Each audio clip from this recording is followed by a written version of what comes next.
আমরা প্রায় দেখি বাজারের মিষ্টির দোকানগুলো আমার হিন্দু ভাইদের, সব চুল কাটে যে নাপিত, অধিকাংশ নাপিতের দোকানে কারা? আমার হিন্দু ভাইরা। তা আপনি চুল কাটতে পারবেন কিনা? পারবেন কিনা বলেন? পারবেন। তার দোকান থেকে দই মিষ্টি কিনতে পারবেন কিনা? হ্যাঁ, আমার মুসলিম ভাইয়ের দোকান থাকলে ওইটারে আমি বেশি প্রায়োরিটি দিব, ঠিক কিনা?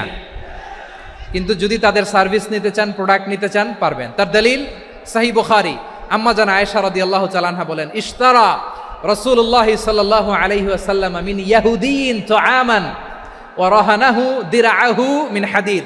রাসূল সাল্লাল্লাহু আলাইহি ওয়াসাল্লাম এক ইহুদির কাছ থেকে, কার কাছ থেকে? নবী এক ইহুদির কাছ থেকে জব কিনেছিল, জব, বার্লি, যেটা দিয়ে রুটি বানায়।